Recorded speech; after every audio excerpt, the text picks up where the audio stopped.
საღამოს 8 საათზე ატყდა ბრახუნი კარზე. გავიხედე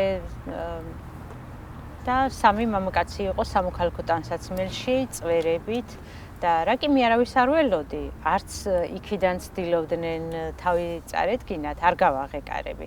კარგა ხანს აბრახუნეს. რაღაც ცუდმა გამიელვა, რომ არ მეშვებოდნენ. დავიწყე უკვე მეგობრებთან და ნაცნობებთან რეკვა, რომ მეშინია მეთქი რაღაც ახდებოდა თუ შეგიძლია რომ მოხვიდეთ. ეს ხდება ცხინვალში, სადაც შენ დაქირავებული გქონდა ბინა, ხო და სადაც ბოლო ერთი წელი ცხოვრობდი.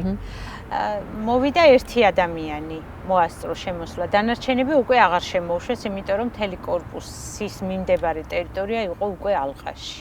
რამეს გეუბნებოდნენ აი ბრახუნის დროს? არაფერს არ ამბობდნენ. ან ვინ ხართ ეკითხებოდი თუ ჩუმად იყავი? რომ არ მიმხვდარიყვნენ. ჩემ ბედზე მთელ ბინაში ჩამქრალი მქონდა სინათლე. ვიწექი და არა ჩანდა იმის რომ ვიღაცა შიგნით იყო. და ეს ჩემი მეგობარი რომ მოვიდა, ვისხედით ჩვენ დივანზე. დაახლოებით 1 საათი ფიქრობდით, კიდევ რეკავდი ვიღაცებთან და უცბად ატყდა ხმაური. აივანი აქვს ბინას და დავინახე რომ ძვრებოდნენ, აი უცბად ბევრი ამოძვრა. რომელსართულზე ცხოვრობდნენ? მეორე.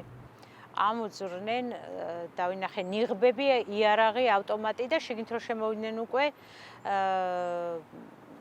ჯავშანჟილეტებში, პისტოლეტებში, გაჩერდით, არ გაინძრეთ. რამდენი იყვნენ?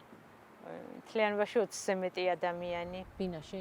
კი, მთლიანად ერთოთახიან ბინაში 20-ზე მეტი ადამიანი იყო. თქვენს რომ მე ვარ დაპატიმრებული და ჩატარდებოდა ჩხრეკა.